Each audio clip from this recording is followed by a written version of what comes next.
नमस्कार विद्यार्थी मित्रांनो, स्वागत आहे तुमचं SK MPSC अकॅडमी या आपल्या यूट्यूब चॅनलमध्ये। आज दिनांक 29 जून 2024 वार आहे शनिवार। तुमच्यासाठी घेऊन आलो आहे संपूर्ण वृत्तपत्र विश्लेषण, ज्यामध्ये या ठिकाणी आपण Loksatta newspaper, the Indian express, the Hindu या न्यूजपेपरमध्ये ज्या कोणत्या न्यूज स्पर्धा परीक्षेच्या दृष्टिकोनातून आपल्यासाठी महत्त्वाच्या असतात त्यांना या ठिकाणी आपण डिस्कस करत असतो। जी काही आजची आपली डिस्कशन आहे, या डिस्कशनमध्ये या ठिकाणी आपण अर्थसंकल्प अर्थात बजेट, महाराष्ट्राचा अर्थसंकल्प कालच या ठिकाणी पब्लिश झाला त्या संदर्भात चर्चा करणार आहोत। त्याचबरोबर राजकोषीय तूट म्हणजे काय, अंदमान निकोबार, मलक्का समुद्रधुनी, उपसभापती, विरोधी पक्षनेते, GI टॅग, इंडिजेन प्रोजेक्ट या संदर्भात ज्या काही न्यूज आहेत त्यांना या ठिकाणी आपण MCQ क्वेश्चनच्या माध्यमातून डिस्कस करणार आहोत। चला तर जी काही आजची आपली डिस्कशन आहे तिला या ठिकाणी आता आपण सुरुवात करूया। मित्रांनो, या ठिकाणी आजचा जो काही आपला पहिला प्रश्न आहे तो आहे बजेटवर, तो आहे अर्थसंकल्पावर। सरळ जी काही आपली न्यूज आहे प्रथम ती न्यूज पाहूया। तुका म्हणे बरा लाभ काय तो विचारा, अशा प्रकारची न्यूज लोकसत्ता पेज क्रमांक 1 वर तुम्हाला दिसून जाईल। तर मित्रांनो, या ठिकाणी अलीकडेच महाराष्ट्राचे जे काही बजेट आहे ते विधानसभेमध्ये या ठिकाणी पास झाले आहे किंवा त्या ठिकाणी ते सादर करण्यात आले आहे आणि त्या संदर्भात एकूण या ठिकाणी ती न्यूज आहे। या ठिकाणी जे काही बजेट आहे त्या संदर्भात ज्या काही महत्त्वाच्या घोषणा आहेत त्यांची चर्चा पुढच्या स्लाइडमध्ये आपण करणार आहोत। परंतु या ठिकाणी बजेट या घटकाला धरून जे काही आपले प्रश्न बनतात ते प्रश्न सर्वप्रथम आपण पाहणार आहोत। सर्वप्रथम प्रश्न क्रमांक 1 पाहूया। मनी बिल या शब्दाची व्याख्या भारतीय राज्यघटनेच्या कोणत्या कलमात दिली आहे, अशा प्रकारचा मित्रांनो या ठिकाणी आपला प्रश्न आहे। जे काही आपल्या भारतीय राज्यघटनेचे कलम 110 आहे, या कलमाच्या अंतर्गत मनी बिल म्हणजे काय या संदर्भात सविस्तर माहिती किंवा त्याची जी काही डेफिनेशन आहे, व्याख्या आहे, ती या ठिकाणी देण्यात आलेली आहे। म्हणजे प्रश्न क्रमांक 1 योग्य उत्तर राहील पर्याय C कलम 110। पाहूया प्रश्न क्रमांक 2। भारतीय राज्यघटनेचा कोणता भाग अर्थसंकल्पीय आर्थिक बाबीशी संबंधित आहे, अशा प्रकारचा या ठिकाणी आपला प्रश्न आहे।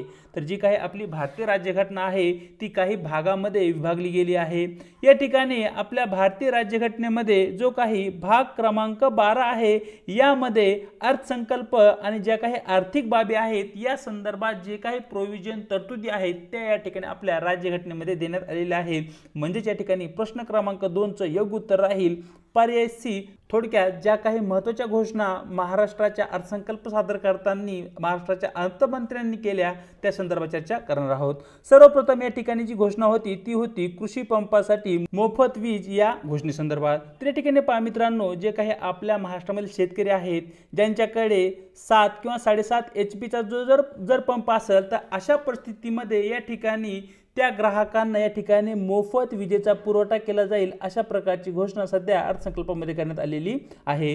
त्याचबरोबर या ठिकाणी मुख्यमंत्री बळीराजा वीज सवलत योजना या योजनेच्या अंतर्गत 44 लाख शेतकऱ्यांचं जे काही कृषीचं बिल आहे किंवा जे काही शेतीचं वीज बिल आहे ते या ठिकाणी सरकार भरणार आहे। म्हणजे शेतकऱ्यांचं वीज बिल या ठिकाणी माफ झालं आहे आणि त्या ठिकाणी सरकारकडून 14,761 कोटी रुपयाचं अनुदानही दिलं जाणार आहे। अशा प्रकारची पहिली घोषणा या ठिकाणी पाहिली आहे। नंबर 2 ची जी घोषणा आहे ती आहे लाडक्या बहिणीला 1,500 रुपये या संदर्भात। मध्य प्रदेशच्या धर्तीवर महाराष्ट्रामध्येही या ठिकाणी जुलै महिन्यापासून लागू होणारी मुख्यमंत्री माझी लाडकी बहीण योजना या ठिकाणी सुरू करण्यात आली आहे। आणि या योजनेच्या अंतर्गत ज्या कोणत्या स्त्रिया 21 ते 60 वयोगटातील असतील आणि ज्यांच्या कुटुंबाच्या प्रमुखाचं जे काही उत्पन्न आहे ते 2.5 लाखापर्यंत असेल, अशा महिलांना दरमहा या ठिकाणी 1,500 रुपये म्हणजे 1,500 रुपये इतक्या प्रमाणात या ठिकाणी भत्ता दिला जाणार आहे आणि त्या संदर्भात लाडकी बहीण ही योजना असलेली आपल्याला दिसते। पुढची जी न्यूज आहे 3 सिलेंडर मोफत। या ठिकाणी मुख्यमंत्री अन्नपूर्णा योजनेच्या अंतर्गत एकूण जवळपास 52 लाख कुटुंबियांना या योजनेचा लाभ होणार आहे आणि या योजनेच्या अंतर्गत जे काही पात्र कुटुंब असतील त्या पात्र कुटुंबांना दरवर्षी 3 गॅस सिलेंडर या ठिकाणी मोफत दिले जाणार आहेत। पुढचा जो पॉइंट आहे तो आहे मुलींना मोफत उच्च शिक्षण। तर या ठिकाणी पहा, पदवी आणि पदविका अभ्यासक्रमापर्यंत जे काही मोफत शिक्षण आहे खास करून मुलींना या ठिकाणी मोफत दिले जाणार आहे आणि यासाठी अट आहे की त्या मुलीच्या कुटुंबाचं जे काही वार्षिक उत्पन्न आहे ते 8 लाखापर्यंत असणं आवश्यक आहे। आणि यासाठी पात्र असणारे जे काही गट आहेत किंवा विद्यार्थी आहेत, महिला आहेत, मुली आहेत यांची निवड या ठिकाणी मागासवर्गीय किंवा आर्थिकदृष्ट्या दुर्बल घटक जे आहेत त्या विद्यार्थ्यामधून केली जाणार आहे। पुढे 10,000 रुपये विद्यावेतन, हाही पॉइंट या ठिकाणी आपल्यासाठी महत्त्वाचा आहे। मुख्यमंत्री युवा कार्य प्रशिक्षित योजनेच्या अंतर्गत दरवर्षी या ठिकाणी 10 लाख तरुणींना पदवी आणि पदविकेनंतर रोजगाराच्या संधी उपलब्ध व्हाव्यात या दृष्टिकोनातून या ठिकाणी प्रशिक्षण दिलं जाणार आहे आणि त्यासाठी दरमहा त्यांना 10,000 रुपये विद्यावेतन ही राज्य सरकारकडून देण्यात येणार आहे। तशा प्रकारची घोषणा त्या ठिकाणी करण्यात आलेली आहे। आणि शेवटचा जो काही महत्त्वाचा पॉइंट आहे तो म्हणजे या ठिकाणी पेट्रोल आणि डिझेल आता या ठिकाणी राज्याच्या ठराविक भागामध्ये म्हणजेच मुंबई, नवी मुंबई आणि ठाण्यामध्ये स्वस्त होणार आहे। कारण सरकारने या ठिकाणी पेट्रोल आणि डिझेलवर जो काही व्हॅट कर लावला आहे यामध्ये घट केली आहे। 24% वरून ती घट आता 21% पर्यंत आणण्यात आली आहे, ज्यामुळे पेट्रोल जे आहे आपल्या राज्यामध्ये 65 पैशांनी स्वस्त होणार आहे आणि डिझेल या ठिकाणी जवळपास 2 रुपयांनी या ठिकाणी स्वस्त होणार आहे। अशा प्रकारचे काही की पॉइंट या ठिकाणी आपल्या अर्थसंकल्प संदर्भात, महाराष्ट्राच्या बजेट संदर्भात या ठिकाणी आपण डिस्कस केले। चलूया आजच्या आपल्या पुढच्या प्रश्नाकडे, जो की मित्रांनो या ठिकाणी राजकोषीय तूट फिजिकल डेफिसिट संदर्भात आहे।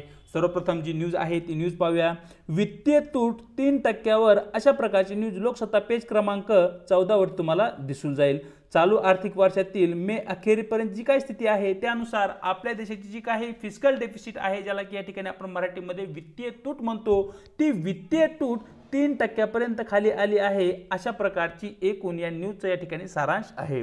सर्वप्रथम या ठिकाणी राजकोषीय तूट म्हणजे काय हे आपल्याला माहिती असलं पाहिजे आणि त्यानंतर या ठिकाणी जे काही प्रश्न आहेत ते प्रश्न या ठिकाणी आपण पाहणार आहोत।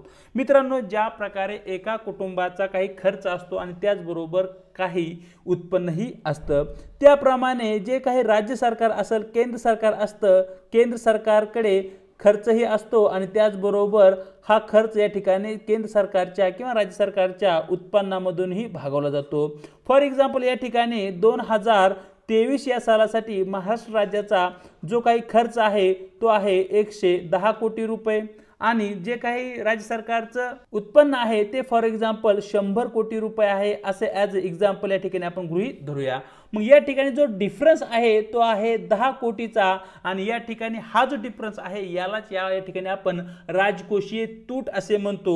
म्हणजेच या ठिकाणी जर सरकारचा खर्च अधिक असेल इन कंपेअर टू सरकारच्या उत्पन्नाच्या, तर त्या ठिकाणी निर्माण होणारी जी काही तूट आहे, त्या ठिकाणी निर्माण होणारा जो काही फरक आहे त्याला या ठिकाणी आपण फिजिकल डेफिसिट म्हणतो किंवा त्याला या ठिकाणी आपण राजकोषीय तूट असे म्हणतो। हे तुम्हाला या ठिकाणी माहिती असणं आवश्यक आहे। उत्पन्न आणि खर्च यांच्यातील फरक, राजकोषीय तूट हा सिंपल पॉइंट या ठिकाणी तुम्हाला लक्षात ठेवायचा आहे। चला तर या ठिकाणी आधारित जे काही प्रश्न आहेत ते प्रश्न पाहूया।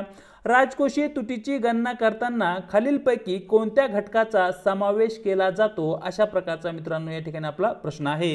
या ठिकाणी पर्याय ए महसुली तूट, पर्याय बी भांडवली खर्च, पर्याय सी कर्ज आणि इतर दायित्वे। तर मित्रांनो या ठिकाणी या प्रश्नाचं आपलं जे काही योग्य उत्तर आहे ते आहे पर्याय डी वरील सर्व, म्हणजेच महसुली तूट, भांडवली खर्च, कर्ज आणि इतर जी काही उत्तरदायित्वे आहेत या सर्वांचा समावेश मित्रांनो या ठिकाणी जेव्हा आपण राजकोषीय तूटचे मोजमाप करतो किंवा गणना करतो त्या ठिकाणी आपल्याला करावा लागतो।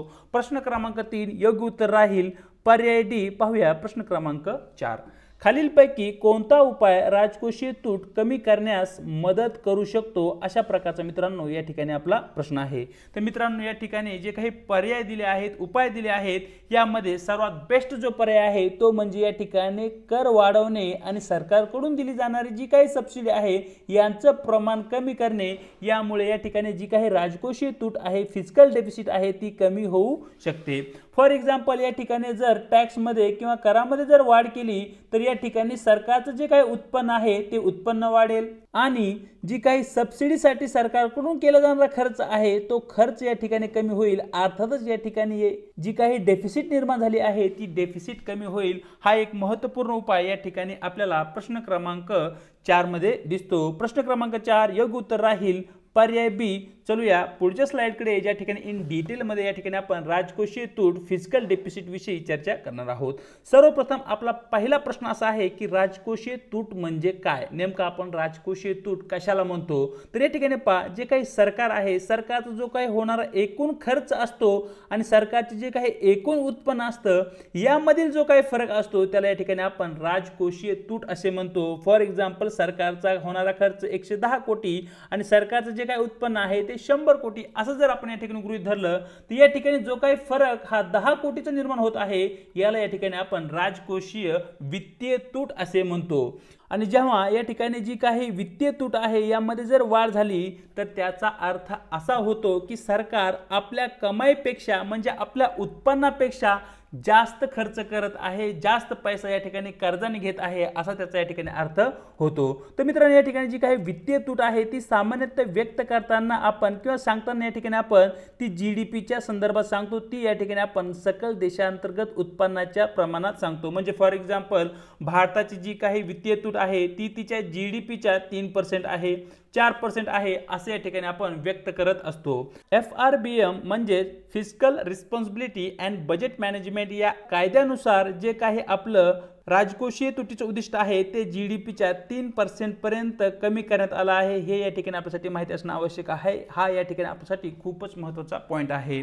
जी काही प्राथमिक तूट आहे या ठिकाणी वित्तीय तुटीमधून जर आपण वजा या ठिकाणी मागील वर्षामध्ये जे काही कर्ज दिलं आहे त्या कर्जाचे जे काही व्याज दिले आहे त्याला जर या ठिकाणी आपण मायनस केलं तर या ठिकाणी आपल्याला प्राथमिक तूट निघते, त्याला या ठिकाणी आपण प्रायमरी डेफिसिट असेही म्हणतो। म्हणजे या ठिकाणी जी काही आपली फिस्कल डेफिसिट आहे, जी काही आपली राजकोषीय तूट आहे या तुटीमधून या ठिकाणी जर मागील वर्षामधील जे काही कर्ज देशाने इतर देशाकडून घेतले आहे आणि त्या कर्जाचे जे काही व्याज सरकारने परत केले आहे ते जर या ठिकाणी आपण मायनस केले तर या ठिकाणी आपल्याला प्रायमरी डेफिसिट या ठिकाणी आपल्याला प्राथमिक तूट भेटते। हा पॉइंट या ठिकाणी आपल्यासाठी माहिती असणे आवश्यक आहे, कारण स्पर्धा परीक्षेमध्ये सरळ प्रश्नामध्ये प्राथमिक वित्तीय तूट किंवा प्राथमिक तूट म्हणजे काय असं तुम्हाला विचारलं जाऊ शकतं। त्याचबरोबर राजकोषीय तूट जी आहे ती या ठिकाणी महसुली तूट प्लस भांडवली खर्च यांचा समावेश या ठिकाणी एकूण राजकोषीय तुटीमध्ये केला जातो। कमी वित्तीय तूट हे सामान्यतः चांगल्या वित्तीय धोरणाचे आणि जबाबदार प्रशासनाचे सूचक मानले जाते। म्हणजे त्या ठिकाणी जर एखाद्या देशाचं प्रशासन चांगलं असेल, त्या ठिकाणी चांगली वित्तीय धोरणे असतील तर त्या देशाचे जे काही वित्तीय तूट आहे ती कमी असते। For example India. आणि जर या ठिकाणी एखाद्या देशाचं प्रशासन हे चांगल्या प्रकारे कार्य करत नसेल, त्या ठिकाणची जी काही वित्तीय धोरणे आहेत ती व्यवस्थित प्रकारे आखली गेली नसेल तर त्या ठिकाणी मोठ्या प्रमाणावर वित्तीय तूट वाढू शकते। फॉर एक्झाम्पल पाकिस्तान या देशाची वित्तीय तूट ही इन कंपेअर टू इंडिया अधिक असलेली दिसते। विशेष जर बाब पाहितली मित्रांनो या ठिकाणी जो काही आर्थिक मंदीचा काळ असतो त्या आर्थिक मंदीच्या काळामध्ये जी काही वित्तीय तूट असते त्यामध्ये वाढ होताना दिसते, कारण सरकारला कर्ज घेऊन या ठिकाणी ज्या काही पायाभूत सुविधा आहेत त्यावर खर्च करावा लागतो। परिणामी या ठिकाणी सरकारचा खर्च इन कंपेअर टू सरकारचे उत्पन्न या ठिकाणी वाढलेले दिसतं। यामुळे या ठिकाणी मंदीच्या काळामध्ये जर अर्थव्यवस्थेला गती द्यायची असेल, आर्थिक विकासाचा जो काही गाडा आहे त्याला जर चालतं ठेवायचं असेल तर या ठिकाणी इतर देशाकडून किंवा देशांतर्गत स्रोताकडून या ठिकाणी कर्ज उभारणी करावी लागते, जरी परिणामी यामुळे वित्तीय तुटीमध्ये वाढ झाली तरी। दीर्घकालीन जर आपला शाश्वत विकास आणि वृद्धी करायची असेल तर अशा परिस्थितीमध्ये जे काही वित्तीय तुटीचं नियंत्रण आणि त्याचं निरीक्षण आवश्यक असतं। म्हणजे व्यवस्थित प्रकारे एका विशिष्ट लेवलवर या ठिकाणी वित्तीय तूट राहिली पाहिजे, तेव्हाच या ठिकाणी देशाचा शाश्वत विकास आणि वृद्धी होऊ शकते। यासाठी महत्त्वपूर्ण गोष्ट म्हणजे वित्तीय तुटीचं जे काही नियंत्रण आहे ते योग्य लेवलवर असणं गरजेचं असतं। पुढे जर आपण पाहिलं की जे काही वित्तीय तूट आहे त्या वित्तीय तुटीचे नेमके परिणाम काय होतील तर या ठिकाणी वित्तीय तूट वाढल्यामुळे जी काही महागाई आहे, भाववाढ आहे त्यामध्ये वाढ होताना दिसते। त्याचबरोबर देशावर जे काही कर्ज आहे त्या कर्जामध्ये वाढ होते। परिणामी देशाचं जे काही क्रेडिट रेटिंग आहे ते नकारात्मक होतं। परिणामी यामुळे देशामध्ये होणारी जी काही गुंतवणूक आहे, इन्व्हेस्टमेंट आहे तोही या ठिकाणी कमी होऊ शकतो। अशा प्रकारचे वाईट परिणाम या ठिकाणी वित्तीय तुटीमध्ये वाढ झाल्यामुळे होऊ शकतात। आणि यावेळी जी काही वित्तीय तूट जर वाढली तर या ठिकाणी सरकार देशांतर्गत बाजारपेठेमधून कर्जाची उभारणी करतं वित्तीय तूट भरून काढण्यासाठी। परिणामी या ठिकाणी जे काही खाजगी गुंतवणूकदार आहेत त्यांना गुंतवणूक करण्यासाठी आवश्यक असणारे जे काही कर्ज आहे ते कर्ज या ठिकाणी अवेलेबल होत नाही किंवा जे काही व्याजाचा दर आहे यामध्ये वाढ होते। परिणामी खाजगी गुंतवणुकीवरही यामुळे परिणाम होऊ शकतो। मग या ठिकाणी जी काही वित्तीय तूट आहे ती जर आपल्याला कमी करायची असेल तर त्यासाठी उपाय काय आहे, तर या ठिकाणी सर्वात महत्त्वाचा उपाय म्हणजे सरकारकडून दिल्या जाणाऱ्या अनावश्यक ज्या काही सबसिडी आहेत त्या सबसिडी कमी करणं आणि त्याचबरोबर जे काही कर आहे त्या करामध्ये वाढ करणे किंवा कराचा जो काही एक योग्य दर आहे तो योग्य दर या ठिकाणी राखणं।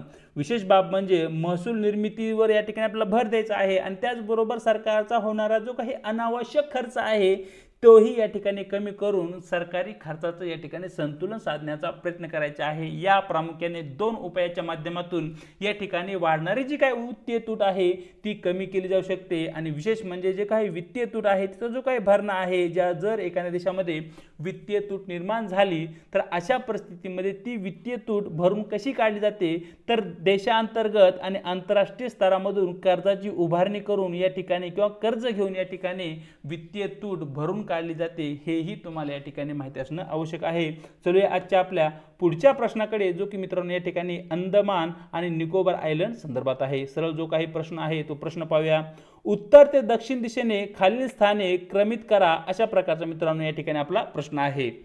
स्थान क्रमांक 1 little Andaman, 2 car Nicobar, 3 great Nicobar. त्या ठिकाणी जो काही अंदमान आणि निकोबार आपले बेट समूह बे ऑफ बेंगॉल मध्ये आहे त्यांची जे काही बेटांचे समूह आहे त्या बेटांचा जो काही समूह आहे तो या ठिकाणी आपल्याला उत्तर ते दक्षिण या दिशामध्ये क्रमित करा किंवा या क्रमाने लावा असं प्रश्नामध्ये विचारण्यात आले आहे।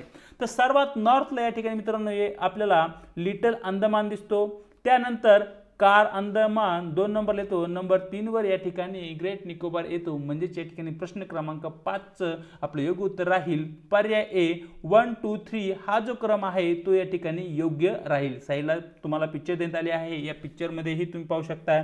तर या ठिकाणी नंबर 1 ला आपल्याला आहे लिटल अंदमान, तुम्ही या ठिकाणी पाहू शकताय। त्यानंतर कार निकोबार आहे नंबर 2 वर आणि नंबर 3 वर या ठिकाणी आहे ग्रेटर निकोबार, या ठिकाणी तुम्ही पाहू शकताय। तर अशा प्रकारे हा उत्तर ते दक्षिण क्रम या ठिकाणी पाहू शकतो। आता तुम्ही मला कमेंट बॉक्स मध्ये सांगायचं आहे की जे काही अंदमान आयलंड्स आहेत किंवा अंदमानची जी काही बेटे आहेत आणि निकोबारची बेटे आहेत यांना या ठिकाणी डिवाइड करणारी किंवा विभाजित करणारी जी लाईन आहे त्या लाईनला कोणत्या नावाने ओळखलं जातं हे तुम्ही मला कमेंट बॉक्स मध्ये सांगायचे। चलूया आजच्या आपल्या पुढच्या प्रश्नाकडे जो की मित्रांनो या ठिकाणी मलक्का समुद्रधुनी किंवा मलक्का स्ट्रेट संदर्भात आहे। सरळ जो प्रश्न आहे तो प्रश्न पाहूया।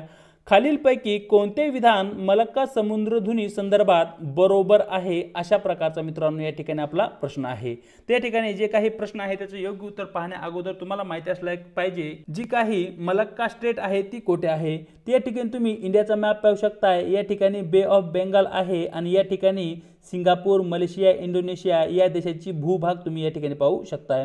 या ठिकाणी हा जो एरो तुम्ही पाहताय हा एरो आहे मलक्का स्ट्रेटचा आणि या ठिकाणी आहे तो इंडियन ओशन ज्याला की या ठिकाणी आपण हिंद महासागर म्हणतो आणि या ठिकाणी तुम्ही साऊथ चायना सी दक्षिण चीन सागर ही पाहू शकताय। म्हणजे या ठिकाणी जी काही मलक्का स्ट्रेट आहे ती इंडियन ओशन, हिंद महासागर ते दक्षिण चीन सागर यांना जोडण्याचं कार्य करते हे तुम्ही या ठिकाणी या पिक्चरच्या माध्यमातून या मॅपच्या माध्यमातून पाहू शकताय। म्हणजे या ठिकाणी जो काही प्रश्न क्रमांक 6 आहे त्याचं योग्य उत्तर मित्रांनो या ठिकाणी राहील पर्याय बी हिंद महासागराला दक्षिण चीन समुद्राशी जोडणारी जी काही स्ट्रेट आहे किंवा लाईन आहे मार्ग आहे त्याला या ठिकाणी आपण स्ट्रेट ऑफ मलक्का किंवा मलक्का समुद्रधुनी असे म्हणतो। चलूया आपल्या पुढच्या प्रश्नाकडे जो की मित्रांनो या ठिकाणी उपसभापती डेप्युटी स्पीकर संदर्भात आहे। सरळ जो काही प्रश्न आहे तो प्रश्न पाहूया।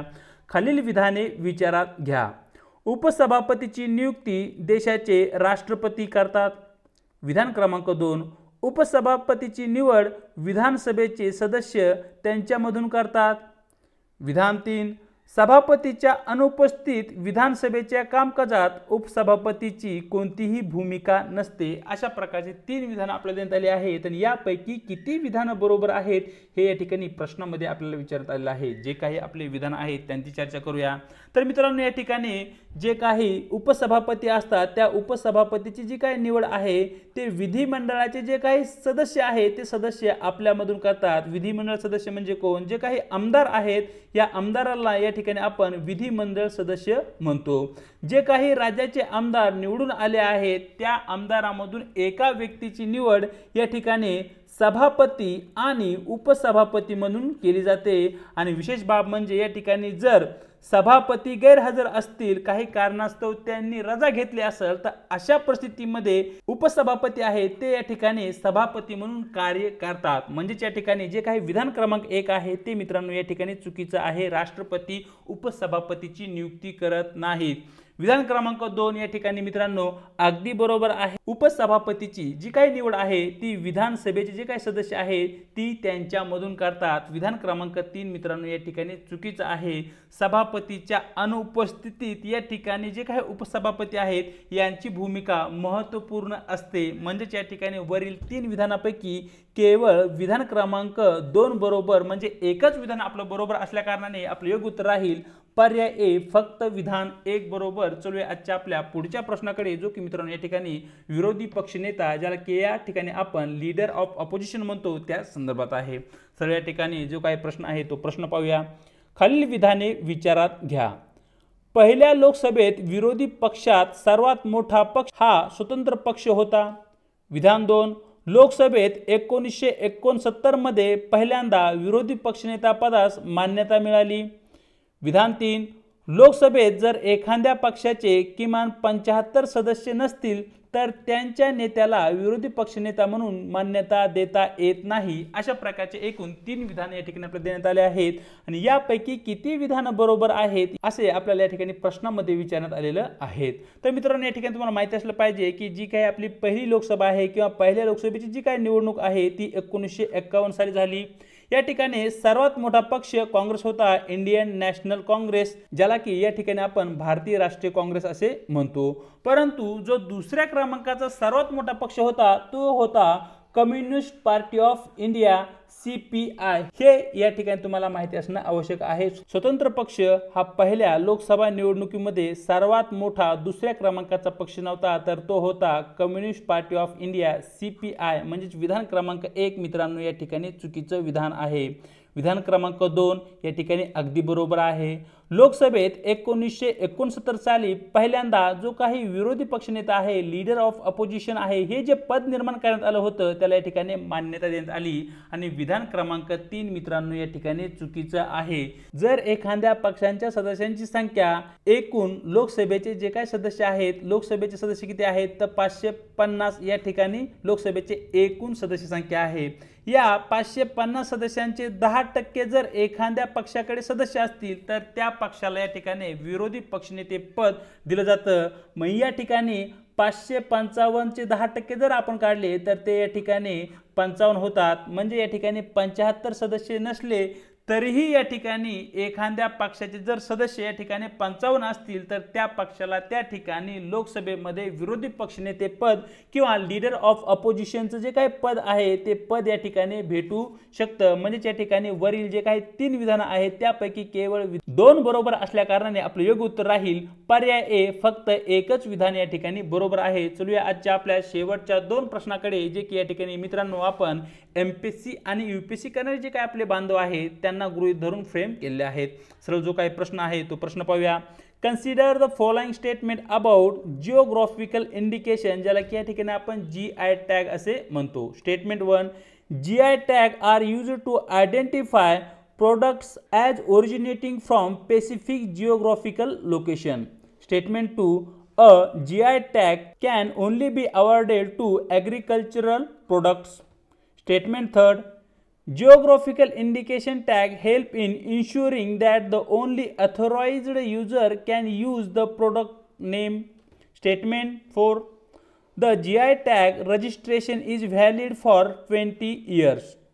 How many of the above statement are correct. तर या ठिकाणी मित्रांनो आपल्याला एकूण 4 स्टेटमेंट देण्यात आले आहेत आणि यापैकी किती स्टेटमेंट बरोबर आहेत असं प्रश्नामध्ये या ठिकाणी आपल्याला विचारण्यात आलेलं आहे. जे काही आपले स्टेटमेंट आहेत त्यांची चर्चा करूया. तर या ठिकाणी पहा, जो काही GI टॅग आहे ज्याला या ठिकाणी आपण जिओग्राफिकल इंडिकेशन असं म्हणतो.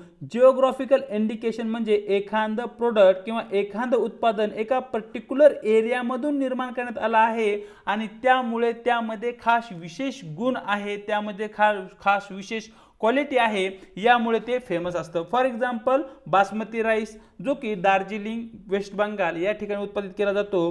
त्याचबरोबर हापूस आंबा आहे, खास करून रत्नागिरीचा हापूस हा फेमस आहे. मग या ठिकाणी जो काही हापूस आंबा आहे तो फेमस आहे कारण या ठिकाणी जो काही रत्नागिरीचा डोंगराळ भाग आहे त्या डोंगराळ भागामध्ये त्याचं उत्पादन होतं। मग अशा प्रकारचे जे काही उत्पादने असतात त्यांना या ठिकाणी आपण GI टॅग म्हणजे जिओग्राफिकल इंडिकेशन देत असतो। म्हणजे याच्या माध्यमातून आपण हे कन्फर्म करण्याचा प्रयत्न करतो की या ठिकाणी जे काही उत्पादन आहे त्या स्पेसिफिक लोकेशन मधूनच ते उत्पादित करण्यात आलं आहे, ज्यामुळे ग्राहकांना त्याचा उचित फायदा होताना दिसतो आणि त्याचबरोबर जे काही उत्पादक आहेत त्यांनाही त्याचा या ठिकाणी फायदा होतो। म्हणजे या ठिकाणी विधान क्रमांक 1 या ठिकाणी अगदी बरोबर आहे।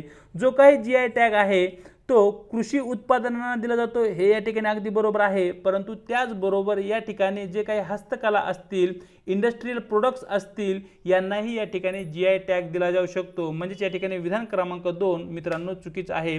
विधान क्रमांक 3 GI टॅग या ठिकाणी आपल्याला मदत करतो की ज्या ठिकाणी जे काही ऑथराइज्ड प्रोडक्ट आहे ते प्रोडक्ट योग्य प्रकारे आहे आणि तेच अस्सल किंवा राईट प्रोडक्ट आहे याची या ठिकाणी आपल्याला खात्री भेटते GI टॅगच्या माध्यमातून। विधान क्रमांक 3 मित्रांनो या ठिकाणी बरोबर आहे आणि विधान क्रमांक 4 मित्रांनो या ठिकाणी चुकीचं आहे। जो काही GI टॅग रजिस्ट्रेशन आहे ते 10 वर्षासाठी व्हॅलिड असतं, 10 वर्षानंतर पुन्हा तुम्हाला त्याचं रजिस्ट्रेशन करावं लागतं। तर अशा प्रकारे मित्रांनो या ठिकाणी विधान क्रमांक 1 आणि विधान क्रमांक 3 आपलं बरोबर आहे। म्हणजे या ठिकाणी जी काही एकूण 4 विधानं आपल्याला देण्यात आली आहेत यापैकी केवळ 2च विधानं बरोबर असल्या कारणाने आपलं योग्य उत्तर राहील पर्याय बी ओनली 2 स्टेटमेंट आर करेक्ट। पाहूया आजचा आपला शेवटचा प्रश्न जो की या ठिकाणी मित्रांनो इंडिजेन प्रोजेक्ट संदर्भात आहे। सरळ जो काही प्रश्न आहे तो प्रश्न पाहूया।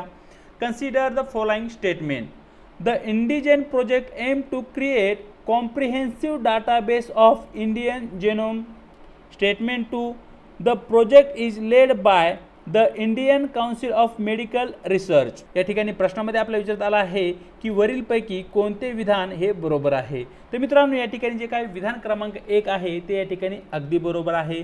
जो काही इंडियन जेन प्रोजेक्ट आहे या प्रोजेक्टच्या माध्यमातून जी काही आपल्या भारताची लोकसंख्या आहे आणि आपल्या भारताच्या लोकसंख्येमध्ये जे असणारा जीन्स आहेत किंवा जी काही जेनेटिक डायव्हर्सिटी आहेत त्याचं या ठिकाणी आपल्याला एक कॉम्प्रिहेन्सिव्ह डाटाबेस तयार करायचा आहे, ज्याच्या माध्यमातून इन फ्युचरमध्ये हा डाटाबेस वापरून आपण विविध प्रकारच्या काही समस्या आहेत त्या समस्या सॉल्व्ह करू शकतो।